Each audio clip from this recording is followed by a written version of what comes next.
de l'exposé, et vous aurez donc un rapport écrit et un oral à faire. Rapport écrit et oral à faire pour tous les étudiants, ce qui veut dire que votre stage, il ne peut pas être confidentiel. Ou du moins, si dans votre stage, il y a des parties confidentielles, il faut qu'il y ait suffisamment de choses non confidentielles pour que vous puissiez rédiger un rapport et présenter un oral. Ça, quand vous allez discuter sur les sujets de vos stages avec les entreprises, ben, mettez-le bien sur la table.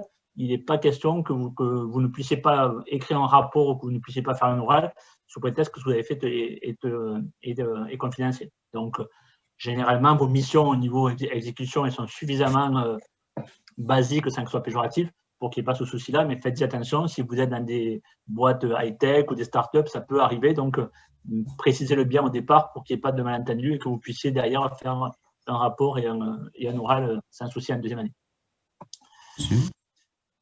Donc, pour cela, ben, qu'est-ce que vous allez faire? Donc, ce qu'on attend de vous, c'est que vous fassiez un stage d'exécution dans les mêmes conditions que les autres. Donc, encore une fois, vous n'êtes pas sur un stage d'observation, vous êtes, ben, si c'est une boîte qui travaille à la chaîne, vous êtes à la chaîne avec un ouvrier, vous avez un poste comme les autres, si c'est un laboratoire de recherche, pareil, etc. Donc, vous êtes en tant qu'exécutant et en tant qu'acteur de l'entreprise. Absolument pas en termes d'observateur. À côté de ce travail-là, ben, évidemment, d'exécutant, vous devez observer, encore une fois, ce qui se passe dans l'entreprise pour essayer d'en tirer le maximum de choses. Quoi. Monsieur? Ah oui, merde. Ouais, oui, ben, alors je vais enregistrer alors. Attendez, je vais faire ça alors. Je vais lancer l'enregistrement. Enregistrer sur cet ordinateur. Enregistrer sur cloud. Voilà. Donc, je lance l'enregistrement et on vous mettra le PDF à disposition pour ceux qui ne peuvent pas se connecter. D'accord, pardon. Ok, pas de souci. Vous aurez ça. Vous pouvez les rassurer. Ah oui, on n'avait pas pensé à ça. On était limité à 300. Donc, observation du travail sur les différents aspects dont j'ai parlé, la qualité, les rapports entre les différents collègues de l'entreprise, l'innovation. Tout ça, ça veut dire que pendant votre stage, il va falloir que vous le notiez, que vous ayez une sorte de carnet de bord pour pouvoir prendre à note tout ça, pour que quand vous allez finir votre stage, que vous allez le rédiger, vous ayez la matière pour rédiger. Chaque année, on a des étudiants qui, quand ils vont rédiger le rapport en novembre, se souviennent plus de ce qu'ils ont fait, se souviennent plus de pas grand-chose, parce qu'en fait, ils n'ont pas pris de notes. Donc, organisez-vous aussi. Le stage, il va être pendant l'été, très souvent en juillet, pour la grande majorité d'entre vous, et la soutenance, elle est en janvier, et donc le rapport, il est à rendre pour Noël. Donc, je vous engage à faire le rapport le plus tôt possible après votre stage, pour que ce soit frais dans votre tête, mais on voit bien que certains d'entre vous le faites tardivement, donc ayez pris des notes pour pouvoir rédiger votre rapport et avoir de la matière pour le rédiger. Et ce qu'on attend de vous aussi, c'est une prise de recul par rapport à tout ce que vous avez vu. Donc, il ne s'agit pas de marquer noir sur blanc ce que vous avez vu, mais il s'agit aussi de prendre du recul et de le commenter, donner votre avis sur comment vous avez perçu ça, qu'est-ce qui va bien, qu'est-ce qui ne va pas bien, qu'est-ce que vous avez fait différemment, etc. D'accord? Donc, on attend de vous aussi un aspect esprit critique. Ça va. Donc, quelques exemples d'observation des choses que vous pouvez regarder. Après, ça dépend beaucoup des entreprises, donc ne le prenez pas pour argent comptant, ça dépend vraiment d'où vous serez. Mais comment sont agencés les postes de travail, le temps de travail, est-ce que l'entreprise travaille en 1x8, en 2x8, en 3x8, qu'est-ce que ça change, l'environnement physique du poste de travail, les aspects sécurité, les aspects organisation, les aspects qualité, donc j'ai déjà dit les aspects relations entre les personnels, tout ce qui est l'entreprise, comment elle est organisée, qu'est-ce qu'il y a comme instance collective d'expression des salariés, qu'est-ce qu'il y a comme instance de gestion des conditions de travail, etc., etc. Et tout ce qui est processus d'innovation. Donc là, c'est aussi quelque chose d'important.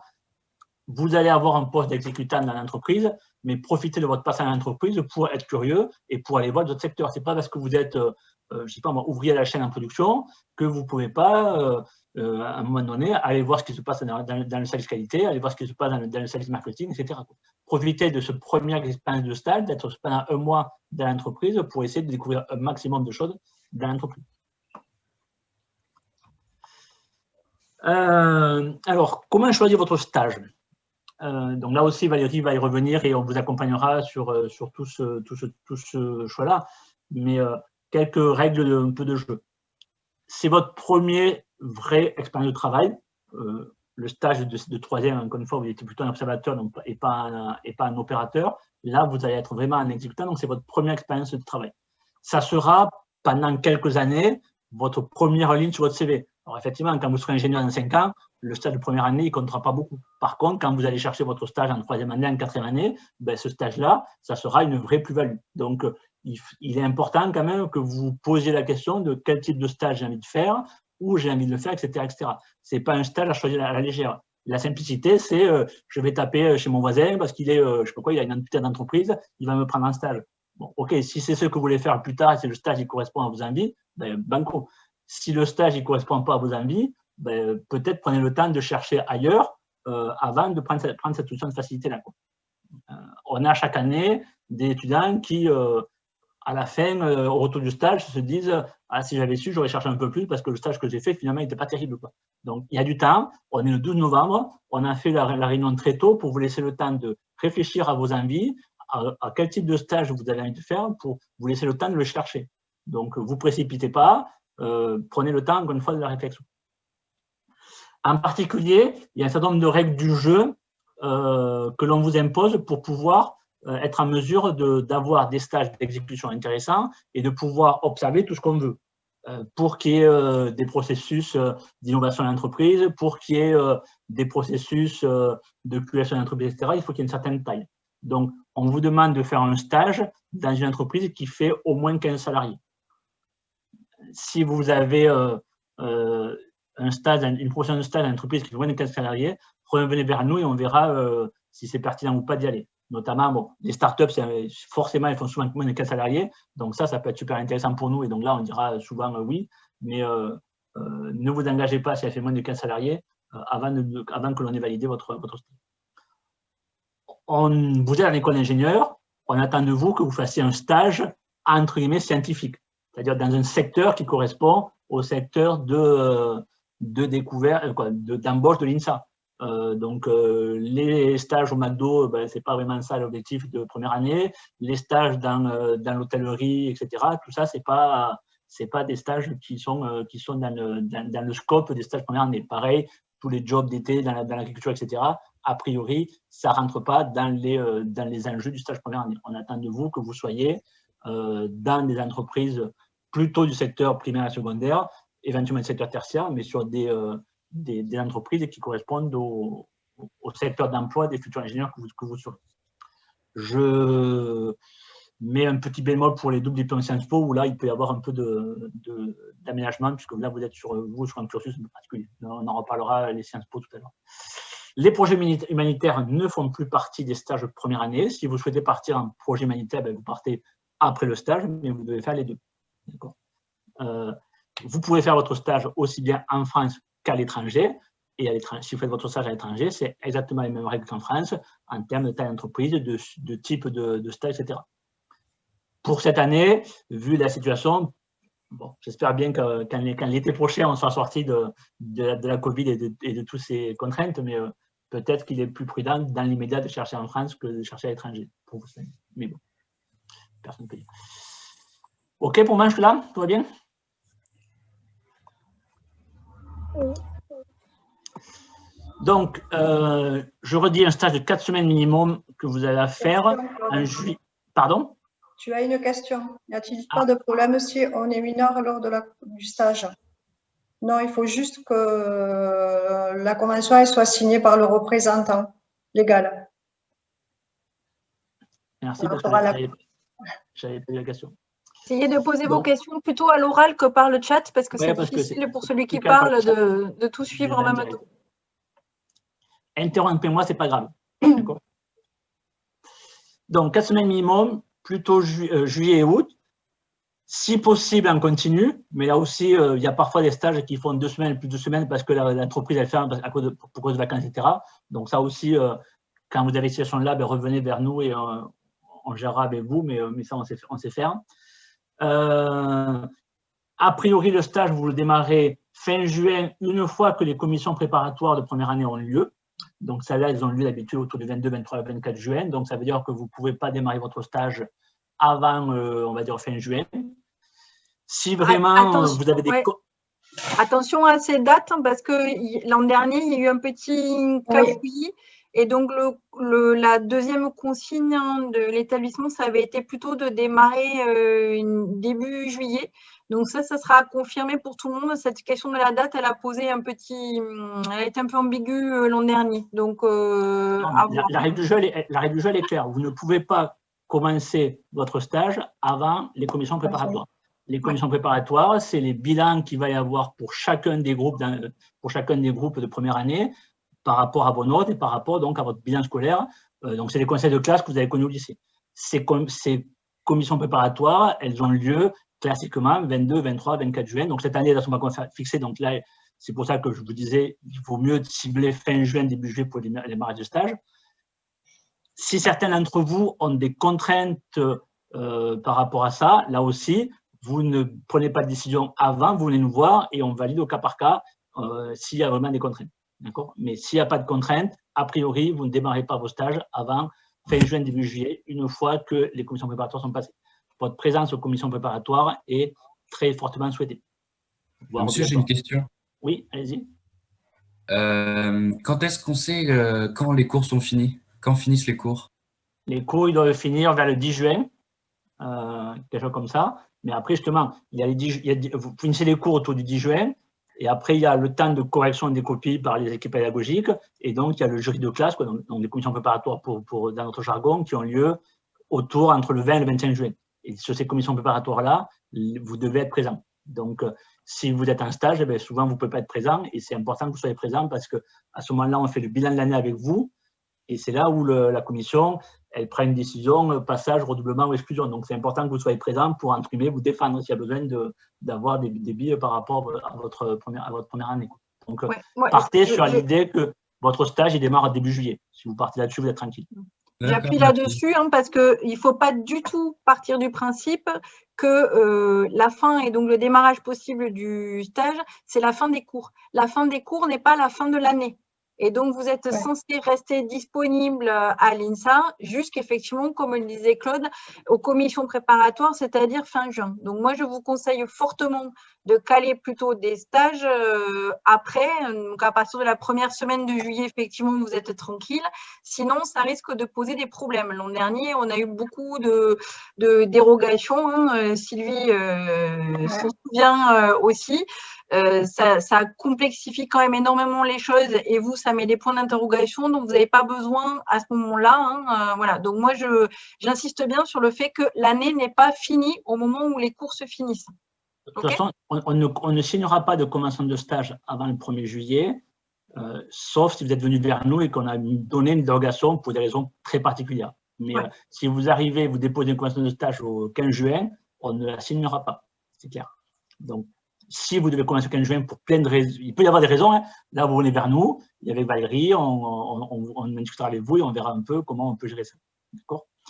Ce qu'on est en train de vous raconter, c'est dans le meilleur des mondes où le Covid n'existe plus en juin et en juillet, où les stages se déroulent correctement. D'accord ? On verra si les règles du jeu évoluent dans l'année en fonction de ce qui va se passer. Aujourd'hui, personne ne peut dire ce qui va se passer en juillet et août, donc on fait comme si les stages vont se dérouler. L'année dernière, les stages de première année se sont quand même très majoritairement déroulés. Il y a eu quelques cas particuliers, mais pas tant que ça au final. Donc, pour moi, on est dans l'optique, les stages vont avoir lieu. Si la situation se dégradait et que les stages, et qu'il y avait des changements, on referait un Zoom avec vous, on en rediscuterait. Mais pour moi, mettez-vous tous en ordre de bataille sur le fait que le stage aura lieu, que vous avez à faire un stage de 4 semaines. Commencez pas à vous dire, le Covid va durer, je ne vais pas m'embêter à chercher un stage qui sera annulé. Bon, je pense que la probabilité que le stage de première année ait lieu, elle est beaucoup plus grande que celle qu'elle n'ait pas lieu. Donc, ne jouez pas sur ça. Et par contre, encore une fois, si la situation évolue, on vous tiendra au courant au fur et à mesure. OK? Ça marche? Donc, encore une fois, les cas qui démarreront avant le 1er juillet, c'est des cas particuliers, c'est de l'exceptionnel et ça sera traité au cas par cas avec nous, mais partez pas sur cette règle-là. La règle, c'est vous démarrez au 1er juillet. OK.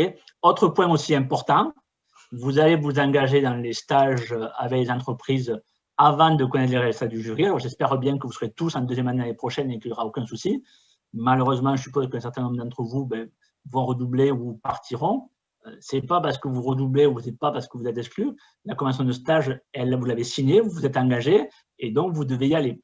Parce que non seulement vous êtes engagé vous, mais vous avez engagé nous.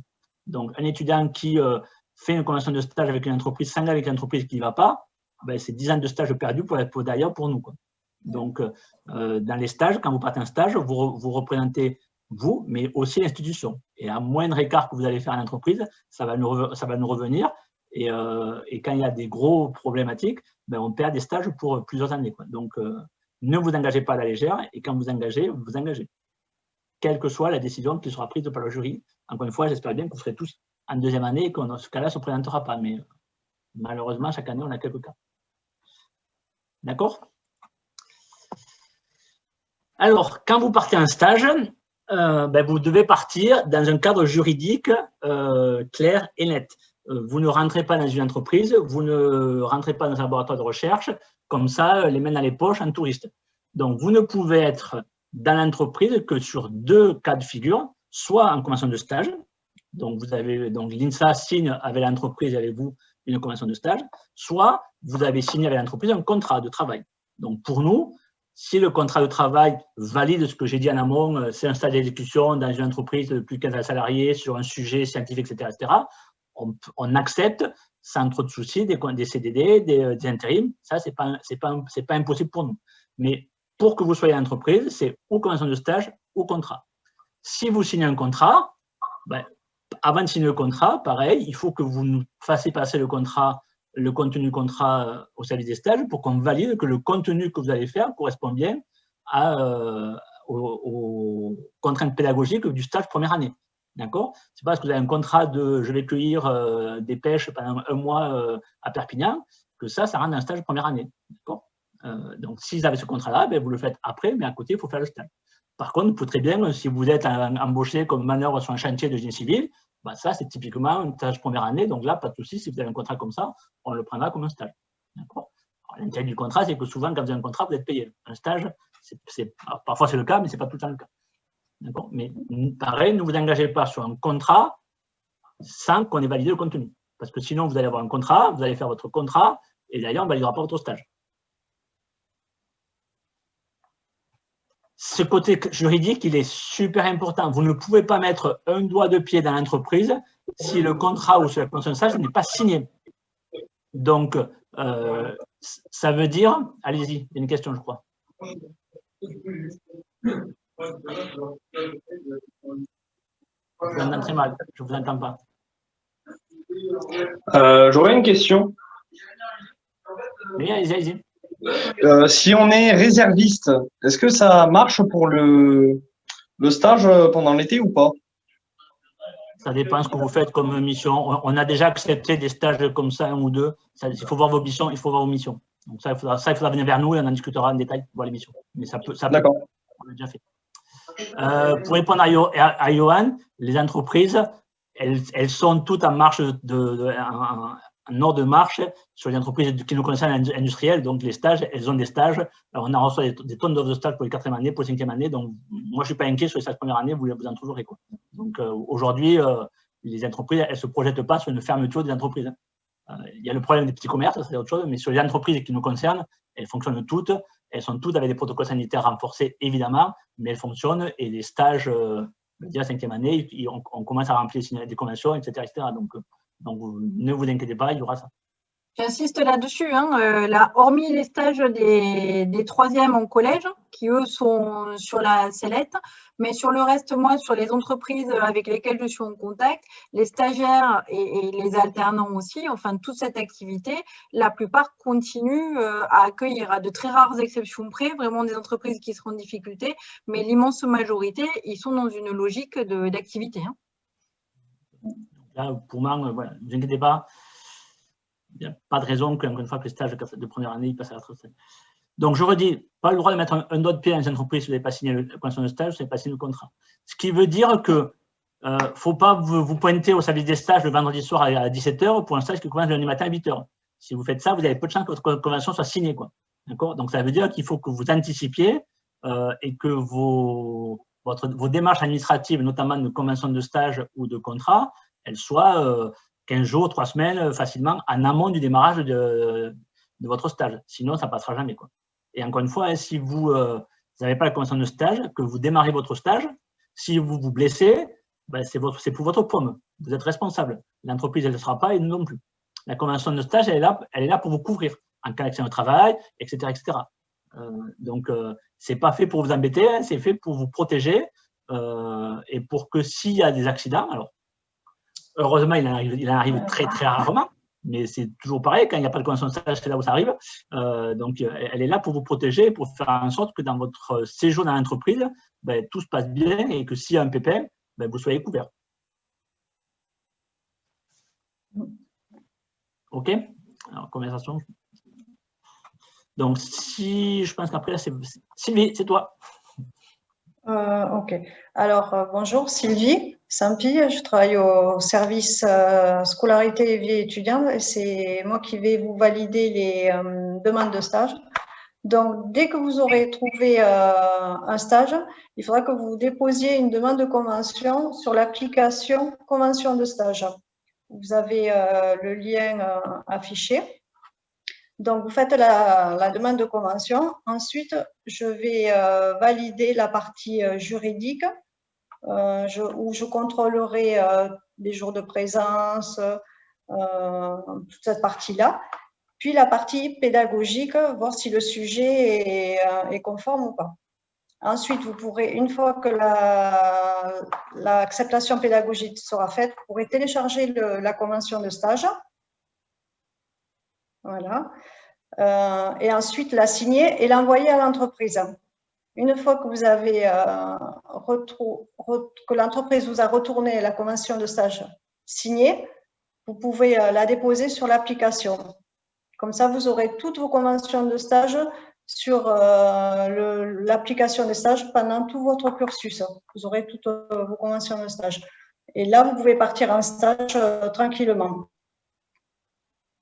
Pour info, sur le site de convention de stage, vous avez tous les stages des années passées. Donc, ça peut être aussi un moyen de regarder un peu les premières années, il y a 2 ans, il y a 3 ans, qu'est-ce qu'ils ont fait. Donc, si vous cherchez un stage à Dax, dans, je ne sais pas quoi, la balnéothérapie, ben, mettant des mots-clés, vous pouvez voir si des stages comme ça ont eu lieu dans cette ville, sur ce thème, etc.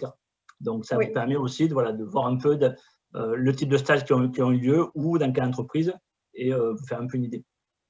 Oui, et ça vous permet aussi de faire une demande de validation de stage antérieur ou une validation de semestre d'études à l'étranger. Le site convention de stage, vous verrez quand vous irez, hein, c'est le site qui vous permet d'avoir en temps réel où vous en êtes en termes de semaines à l'étranger et de semaines de stage. Donc, vous savez que vous avez 2 contraintes, vous devez faire 40 semaines de stage dans le cursus INSA et vous devez faire 16 semaines à l'étranger. Et donc, dans le convention de stage, au fur et à mesure que vous validez vos semestres à l'étranger, vos différents stages, etc., ben, le curseur, les stages sont validés et votre curseur de nombre de semaines augmente et comme ça, vous pouvez savoir où vous en êtes. OK, ça marche? Sylvie, c'est bon? Tu as autre chose?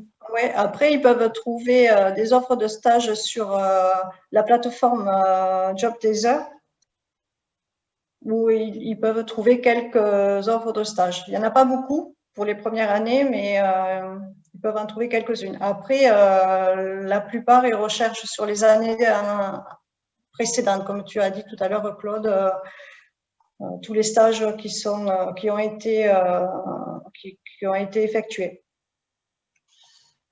Après, une recherche de stage, c'est un processus, on va dire, long et fastidieux.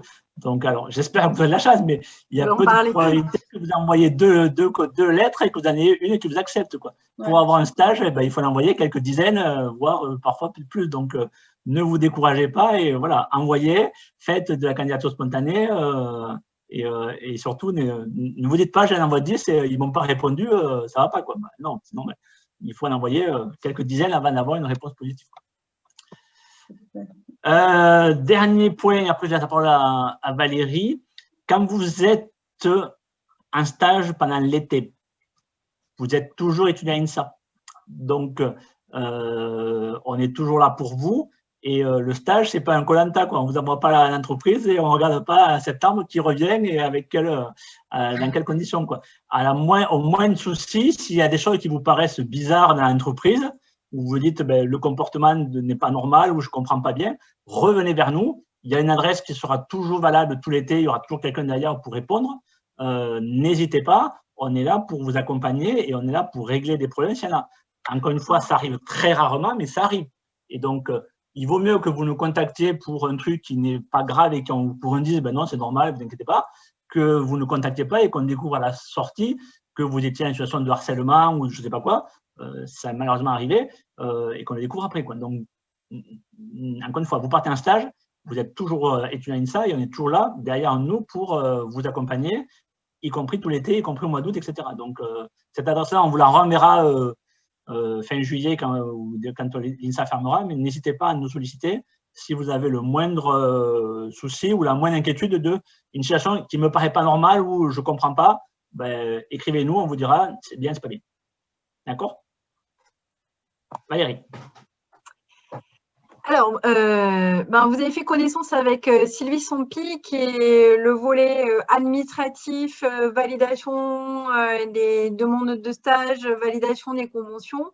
Et moi, je représente le volet plutôt pédagogique de cette organisation des départs en stage. Alors, c'est bien que vous nous voyez toutes les deux et c'est bien aussi que vous vous souveniez qu'il y a ces deux interlocuteurs, le bureau des stages et Sylvie Sompi pour toutes les questions qui concerneront vraiment les conventions, les éventuels contrats de travail, etc.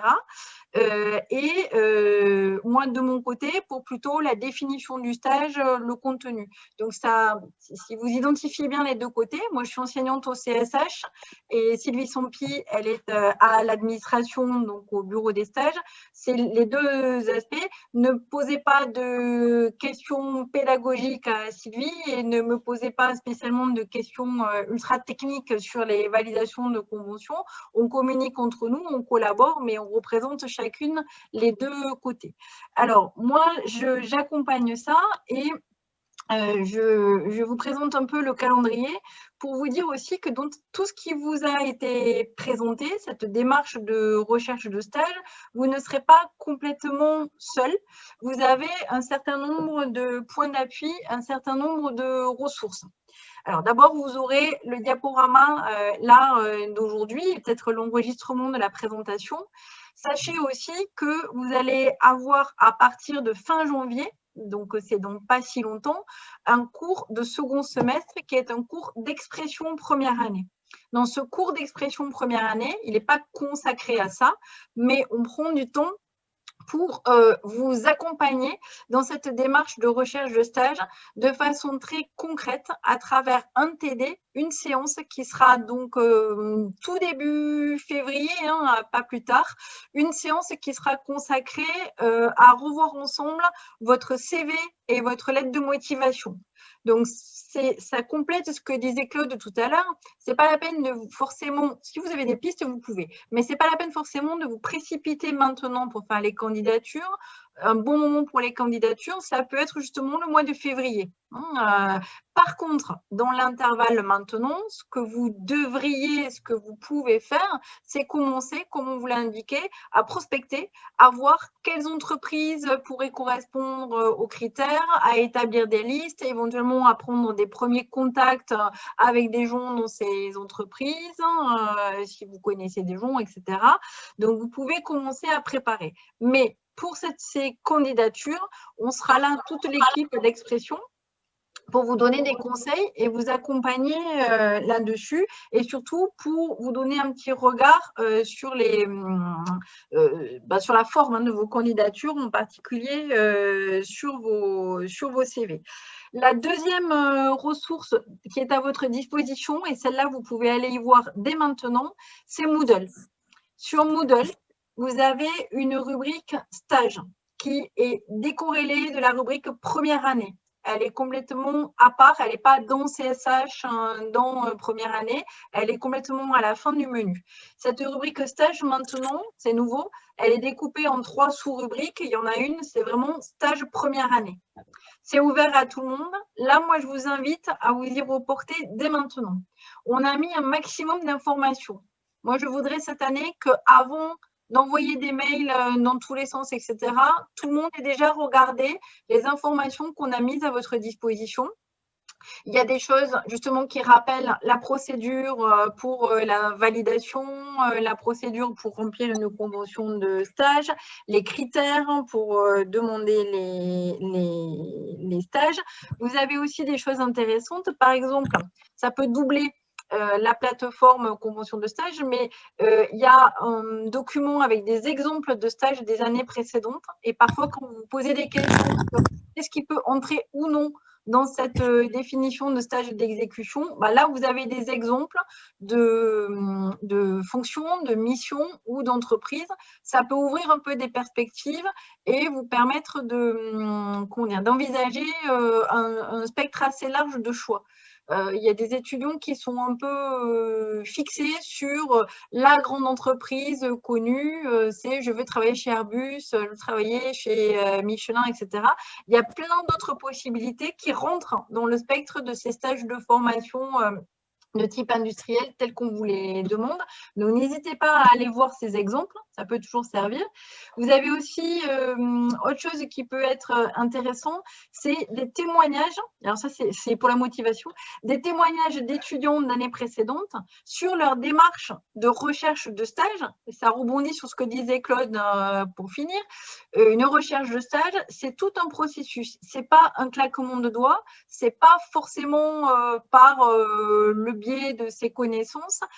Ça prend du temps, ça demande de faire beaucoup de candidatures, effectivement. Et quand je dis ça à certains groupes, de dire il faut envoyer 50 candidatures, je vois bien que ce n'est pas forcément ce que tout le monde avait en tête au départ, mais j'insiste, effectivement, 2 ou 3 candidatures, ça ne donnera rien, statistiquement. Vous êtes dans une démarche, Sylvie vous l'indiquait, où les offres de stage sont très rares pour ce type de stage. Donc, vous êtes dans la configuration qui finalement est peut-être la plus difficile, qui est celle d'une candidature spontanée pour un stage dans la plupart des cas. Donc, cette candidature spontanée, il faut la soigner, mais il faut aussi être conscient qu'elle donnera statistiquement assez peu de résultats. Et ça en donnera. Chaque année, nos étudiants partent en stage, mais effectivement, il faut envoyer beaucoup de candidatures et envisager beaucoup de possibilités et pas se focaliser sur une seule envie, une seule entreprise. Donc, d'aller lire les témoignages d'étudiants d'années précédentes sur leur processus de recherche de stage et les erreurs qu'ils ne reproduiraient pas, ça peut être intéressant pour vous. Donc, vraiment, je vous encourage fortement à aller regarder tout ce qui est à votre disposition sur Moodle. On le crée, on le met à jour et on l'enrichit chaque année pour que ce soit le plus clair possible, que vous ne vous sentiez pas perdu et que vous y trouviez d'emblée la réponse à la plupart de vos questions. Il y a une foire aux questions aussi sur Moodle Stage qui peut-être répond déjà à un certain nombre de vos interrogations. Donc ça, c'est un premier point, c'est toutes ces ressources et cet accompagnement qui se fera en cours d'année. Oui, une première approche est téléphonique, je rebondis sur le petit message, ça peut tout à fait se faire, il faut être conscient qu'une candidature par mail, c'est bien, mais que là encore, il y a de très fortes probabilités pour que votre mail ne reçoive jamais de réponse. Dans notre vie professionnelle, on reçoit tous les jours des dizaines et des dizaines de mails. Et donc, une candidature par mail à l'aveuglette vers une entreprise, ça tient quasiment du miracle si vous avez une réponse. Donc, votre par tâche… rapport à ça, un très bon moyen, c'est de passer par les anciens élèves INSA. Oui. Parce que quand vous allez contacter un ancien élève INSA, il va quand même regarder votre mail avec un peu plus d'intérêt que si vous êtes M. Landa. Donc, n'hésitez pas à utiliser l'IAT, donc le INSA Alumni Toulouse, avec l'annuaire des anciens élèves et de contacter les anciens élèves. C'est un bon moyen d'avoir un retour. Alors, pas forcément positif, mais au moins déjà un retour. Par rapport au mail sans réponse, au moins là, vous avez un retour. C'est exactement ça, en fait, ce travail. Oui, alors pour la page Moodle, Moodle a été reconfiguré pendant le confinement et reconfiguré. Donc, le lien tel quel, il n'est peut-être pas opératoire là actuellement. Mais voilà, c'est peut-être à corriger. Mais si vous tapez sur Moodle et vous connectez, Moodle Stage, vous allez le trouver. L'an dernier, le Moodle a été 2 fois reconfiguré pour les impératifs de confinement. Donc, ça doit expliquer. Le modifierai pour ce rapport. Pour la fin qui sera mis à disposition, il sera le bon. Oui, ce que disait Claude est tout à fait juste en parlant des anciens élèves INSA. De manière générale, votre démarche, là maintenant, elle doit être d'une part d'identifier des entreprises et si possible nombreuses qui correspondraient aux critères et qui seraient susceptibles de vous accueillir. Et je vous encourage à vérifier ces critères. C'est extrêmement pénible pour le bureau des stages de recevoir des demandes pour des entreprises où il n'y a que 4 salariés, donc ça bloque, votre demande n'est pas validée, il faut recommencer, etc. Si vous vérifiez dès le départ que les candidatures que vous faites, elles s'adressent bien à des entreprises qui correspondent aux critères, tout le monde gagne du temps, vous et le bureau des stages de son côté. Donc, identifier les entreprises. Et la deuxième chose que vous pouvez faire, c'est ce que disait Claude, c'est d'identifier, moi, ce que j'appelle une porte d'entrée. Ce n'est pas quelqu'un qui va vous faire avoir le stage, ce n'est pas forcément quelqu'un qui va vous donner tout clé en main, mais c'est un interlocuteur qui va pouvoir transmettre votre candidature. Ça peut être un ancien INSA, ça peut être quelqu'un que vous connaissez, ça peut être un de vos camarades qui l'an dernier a fait le stage dans cette entreprise-là et qui va vous donner le nom de la personne à qui faire passer votre CV. Ça peut être une personne dont vous avez le contact à laquelle vous pouvez déjà téléphoner, ne serait-ce que pour demander poliment et avec tact. Prenez-vous des stagiaires, sur quelle période, je souhaite postuler, à qui est-ce que je peux transmettre ma candidature. Vous voyez, un premier petit contact comme ça. Tout ce que vous pouvez imaginer comme point d'entrée, ça peut être aussi de vous déplacer aussi directement pendant les vacances pour aller voir des entreprises, mais il faut travailler ce point d'entrée. Et je voudrais finir sur quelque chose que disait Claude au début et qui me semble très important. Ce stage, il fait partie intégralement de votre formation. Ce n'est pas un petit tour pour aller faire un job d'été et puis après je reviens, c'est oublié. C'est le début, c'est la première pierre de la construction concrètement de votre CV, mais plus largement de votre profil professionnel, de votre profil élève-ingénieur et plus tard ingénieur. Donc, c'est quelque chose qui se prépare, c'est quelque chose qui se travaille, ça ne se fait pas en 5 minutes et je pense que ça vaut la peine d'y réfléchir, effectivement.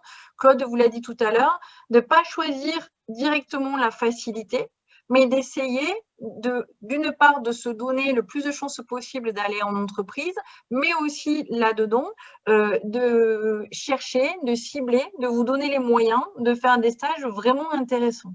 Encore une fois, de toute façon, ça ne sera pas validé, mais serveur dans un bar, ce n'est pas un stage qui construit un profil d'élève ingénieur. Ça ne veut pas dire que ce n'est pas intéressant. Livrer des pizzas, c'est pareil. Ça peut être formateur par certains côtés, mais ce n'est pas ce type d'expérience qui va vous permettre de construire vraiment un profil professionnel. Et Claude vous l'a dit, un stage en appelle un autre. Et c'est vrai que plus votre stage de démarrage sera intéressant, plus il y a de chances pour qu'il appelle derrière un stage de 4e année intéressant et ainsi de suite. Il y a une espèce de cercle vertueux qui se met en marche. Je pense aussi d'ailleurs dans les recours que vous pouvez avoir, c'est profiter si vous faites des immersions PPI pour interroger les gens sur les possibilités, éventuellement garder des contacts pour les stages. Enfin, il y a plein de moyens, mais c'est une partie de votre travail et une partie de votre formation d'ingénieur d'être actif, un peu débrouillard et attentif pour essayer de faire en sorte que ce stage, ça vous apporte à vous le plus de choses possible. Ce n'est pas juste une case à cocher. Il y a la question effectivement de la rémunération qui peut se poser pour certains. Et donc, on vous l'a dit, on n'est pas fermé à ça et on validera en équivalent stage des contrats de travail. Mais la qualité même du stage et les possibilités de découvrir vraiment des choses intéressantes, c'est vraiment ce qui doit primer dans votre recherche. Après, par rapport à la rémunération, nous, on impose 4 semaines de stage, c'est le minimum. Mais vous pouvez faire plus. Et oui, si vous faites 8 semaines, c'est payé. Donc, la législation française dit que tout stage au-delà de 8 semaines doit être payé. Donc, si vous trouvez une entreprise qui vous prend 2 mois ou 2 mois et demi, ben là, vous serez payé à tous les coups. Si vous faites 4 semaines, ben, il y a beaucoup d'entreprises qui ne vous paieront pas, malheureusement. Donc, ça peut être aussi à réfléchir pour vous. En même temps, je crois que ça ne doit vraiment pas être le seul critère. Voilà. Donc, je comprends très bien. Voilà.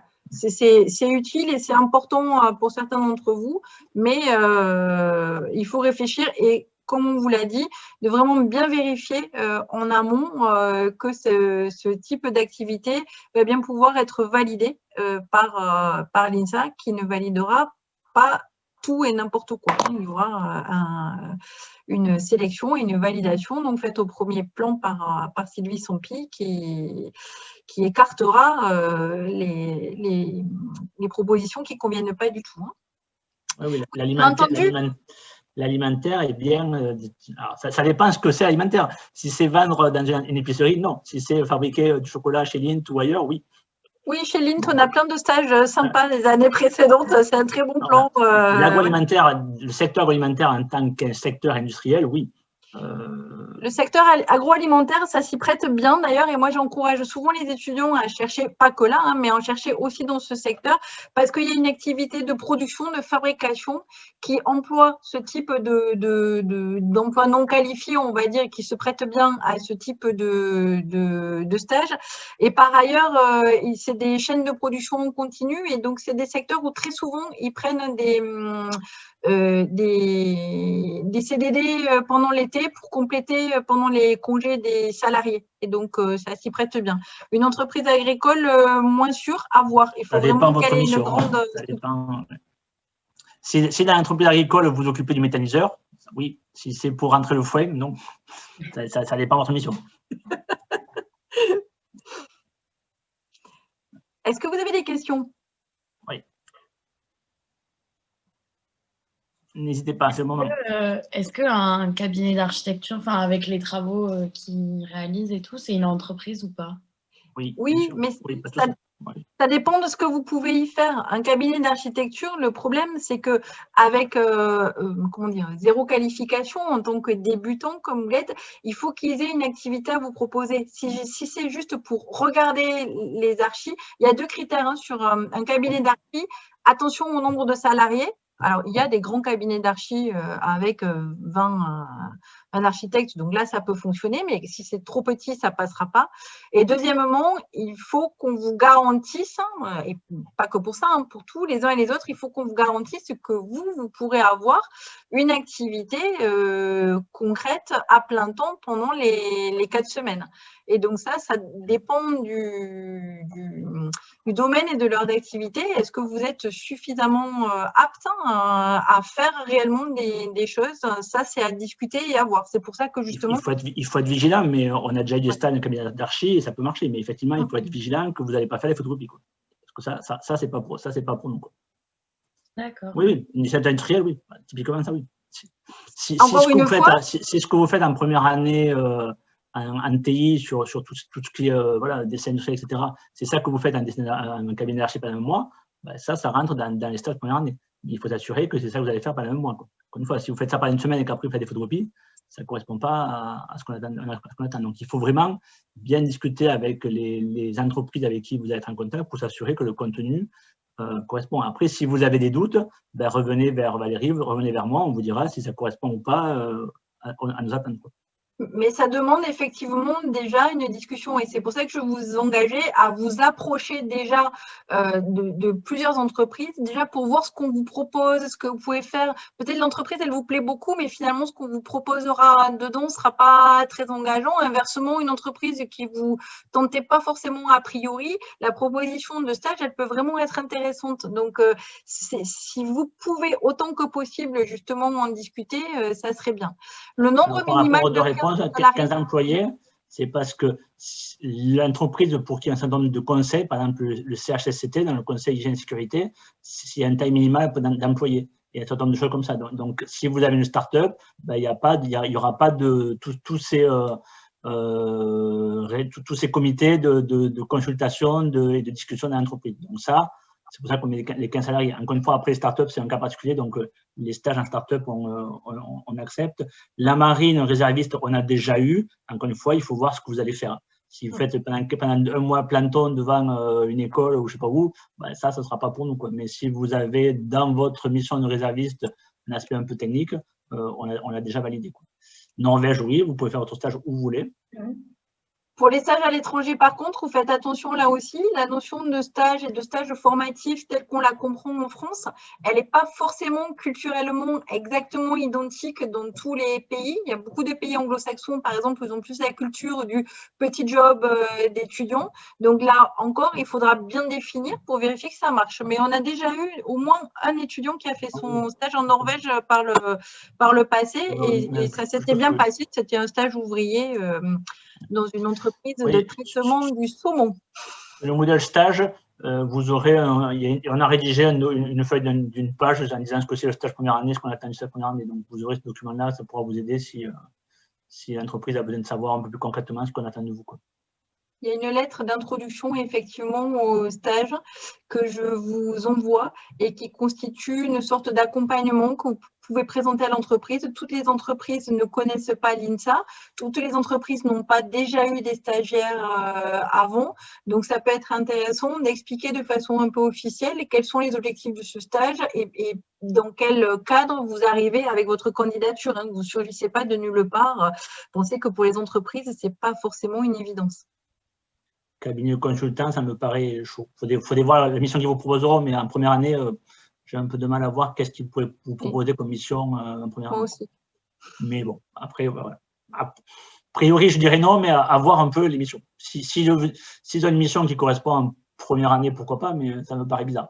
Oui, bon, voilà. C'est vraiment des stages comment dire, qui ne demandent pas de qualification préalable. Quand vous serez en 4e année, en 5e année, là, ça sera différent. Vous pourrez vendre, entre guillemets, vos compétences et votre spécialisation sur une fin de première année. Non, donc vous n'arrivez pas en disant, voilà, moi, je sais faire… C'est un stage très bibliographique où ils vont travailler sur un domaine particulier pour faire la bio. Mais bon, ça… À voir sur le contenu, mais peu probable, à mon avis. Pour rajouter aussi sur la question des 15 salariés, je rajoute que derrière tout ça, il y avait une des diapos du début, là où Claude vous l'a bien présenté. Derrière tout ça, il y aura un rapport écrit et il y aura une soutenance orale. Et dans le rapport écrit, il y a des attentes. Ce n'est pas un rapport de 3 pages, c'est un rapport de 15 à 20 pages. On attend de vous que vous soyez capable, que vous montriez que vous êtes capable d'écrire, de comprendre, d'analyser les structures et les fonctionnements d'une entreprise. Si c'est une entreprise extrêmement limitée, par exemple un géomètre qui travaille tout seul ou avec juste un collaborateur, cette partie descriptive et analytique des interactions, de l'organigramme, du fonctionnement, ça va vous prendre 5 lignes. Vous n'aurez pas de matière, vous aurez très peu de matériaux pour les développer. Donc, ce critère-là de la taille de l'entreprise, c'est un critère aussi qui est là pour vous aider, c'est-à-dire qu'il vous garantit aussi de voir des structures un peu complexes, de découvrir quelque chose d'un peu riche où il y a des choses à décrire et à analyser. D'autres questions? Oui, moi j'aurais une question, s'il vous plaît. Oui. Comment on fait pour vous contacter si on a des questions sur si ce stage il peut être validé ou quelque chose comme ça? On vous envoie un mail ou… Vous avez nos mails sur la première diapo là, du diaporama. Il y avait nos mails à tous les 3. Donc, je rappelle Sylvie Sampi pour le bureau des stages et c'est pour toutes les questions vraiment d'ordre d'établissement, de contrat, de convention. Et puis, Claude et moi, sur les questions de type de stage, de contenu de stage, vous pouvez effectivement nous écrire. Voilà, il y a ces deux adresses. Ok, d'accord, merci beaucoup. Moi, j'ai une question. Allez-y. Est-ce qu'on trouve le PowerPoint, vous le mettez où sur Moodle? Pardon? Le PowerPoint, enfin, les slides, vous les mettez où? Il sera dans la rubrique stage première année. Dans la rubrique stage, toujours. C'est celle où c'est moi qui la gère et c'est celle où je remets à jour et je rassemble toutes les informations. Donc, normalement, c'est pas éparpillé. On a fait en sorte que vous ayez dans cette rubrique Moodle stage de première année. Une fois que vous êtes connecté avec votre identifiant INSA, vous avez accès à tous ces documents sur un seul et même endroit. D'accord, merci. J'ai une question Oui. par rapport au rapport de stage que l'on va rendre. Est-ce Oui. qu'on peut y mettre par écrit des interviews, si on interviewe certaines personnes Alors, de la même manière qu'on ne mettra pas tel quel un journal de bord, par exemple, parce que ce n'est pas du tout la perspective, l'interview ne rentrera pas dans le rapport de stage. Par contre, ça peut être très intéressant à faire et à placer, par exemple, en annexe du rapport de stage. Ça peut se faire, mais ça ne sera jamais un morceau placé tel quel à l'intérieur du rapport. Le rapport, il se rédige avec des attentes liées, on vous l'a dit, à pas seulement être dans le descriptif, mais aussi montrer votre analyse. En fait, ce qu'on veut voir dans le rapport de stage, c'est d'abord votre pensée, votre capacité à comprendre, à restituer et à analyser un fonctionnement d'entreprise. Mais l'idée de mener des petits entretiens, en revanche, ça peut être une excellente idée. Vous n'utiliserez pas ce matériau brut, mais il enrichira ce que vous pourrez dire après, rédiger à l'intérieur de votre rapport, ça c'est certain.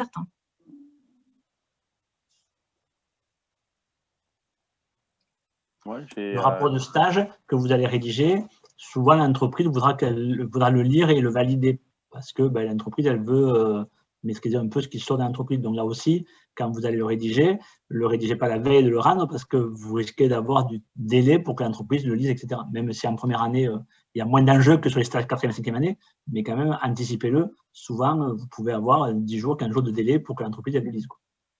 Il y en a quand même beaucoup moins qu'en 4e et 5e année qui demandent à relire. Mais effectivement, ça arrive. À partir du moment où l'entreprise vous accueille, il y a une sorte de loyauté envers l'entreprise qui fait que si quelqu'un vous demande, c'est tout à fait normal qu'ils aient la possibilité de relire et de donner un avis. Mais encore une fois, ce n'est pas l'entreprise qui évaluera votre rapport, c'est l'INSA. D'autres questions? Oui.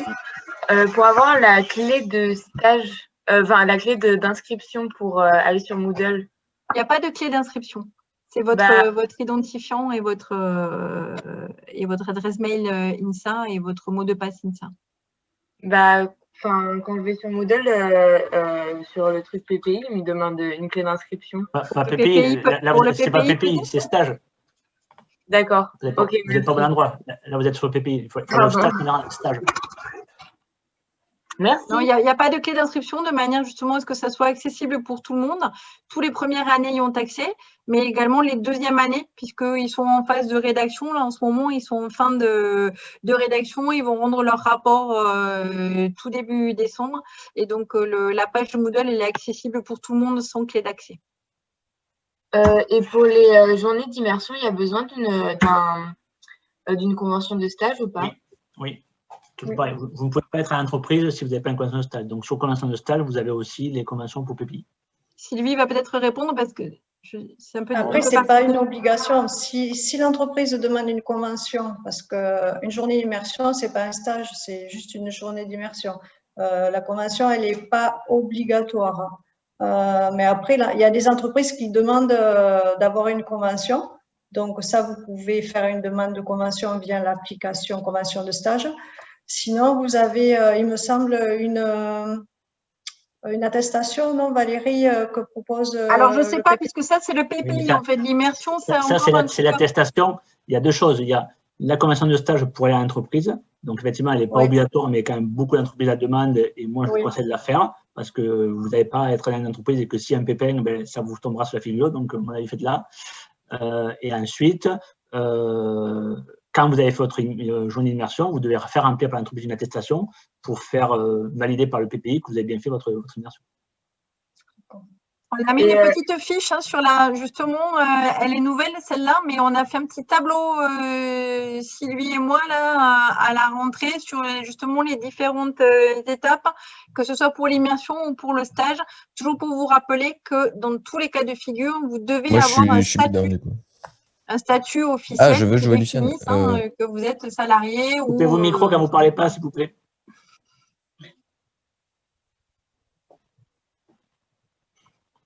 D'autres questions?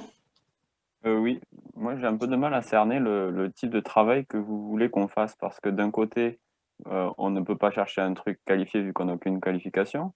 Et de l'autre côté, vous nous dites qu'il ne faut pas se retrouver, comme vous disiez tout à l'heure, à rentrer du foin ou à faire des trucs comme ça. Donc, alors sur un chantier de génie civil, dans une entreprise de production de puces, chez Airbus à la chaîne, dans un bureau d'études. Un atelier de mécanique.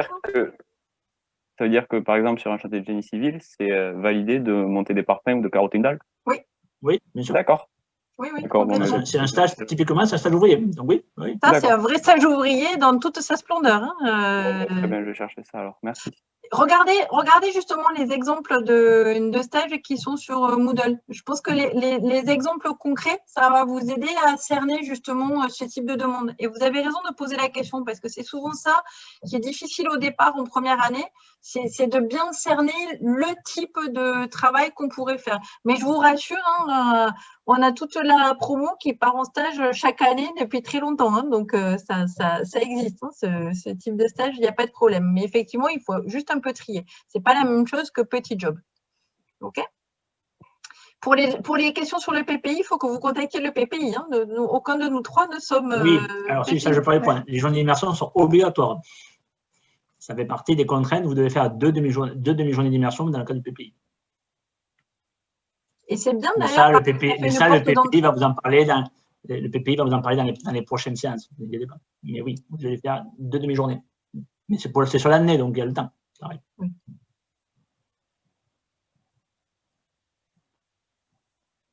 C'est bon? On clôt là? Moi, j'aurais juste une dernière question. Oui. Savoir si on peut faire quand même les stages dans des labos de recherche, mais si c'est avec des choses qu'on peut faire nous-mêmes à notre niveau. Vous pouvez très bien les faire. Si vous êtes dans un labo de recherche en tant qu'exécutant, c'est-à-dire que vous allez accompagner un doctorant ou un chercheur et vous allez manipuler, etc., ça oui.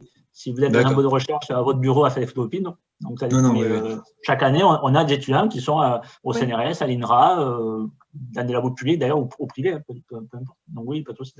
Et là encore, il faut juste demander et s'assurer que l'activité, elle correspondra bien à une activité concrète pendant les 4 semaines. Voilà, mais sinon, ça marche. D'accord. Pardon, juste, j'ai une toute dernière question. Est-ce qu'on peut bosser en intérim? Enfin, je sais qu'il y a de l'intérim comme avec Randstad, par exemple dans les usines agricoles, dans les usines agroalimentaires. Oui, bien sûr. Oui. Intérim, c'est les contrats dont on parlait tout à l'heure. Donc oui, à condition que l'intérim corresponde aux missions qu'on attend. Si vous faites un intérim dans une boîte agro pour mettre en boîte des haricots chez Bonduel, pas de souci. Okay. Très bien, mais merci. Le statut d'intérimaire, comme le statut de salarié en CDD, à condition que l'activité corresponde et si elle vous est validée, et après elle est traitée en équivalent stage. Le fait d'être sous convention ou sous contrat, c'est le statut administratif. J'ai déjà de cours en fait, c'est tout le monde. Micro, s'il vous plaît. Ah ouais, c'est coordonné. Du coup, il n'y aura personne. C'est good? C'est bon? D'autres questions ou on arrête là? Il y aura toujours un connard 300 qui a posé une question, mais je le lis. Vous avez votre micro allumé, donc nous avons le plaisir de vous entendre en même temps. Vous pourrez couper votre micro, ça sera aussi bien. On en reste là. Donc, on met le diapo et l'enregistrement sur Moodle, comme ça, ceux qui n'ont pas pu y assister pourront l'écouter. Si vous avez des questions, n'hésitez pas à revenir vers nous. D'accord? Bonne journée à tous, bon courage. Bonne journée. Bonne journée.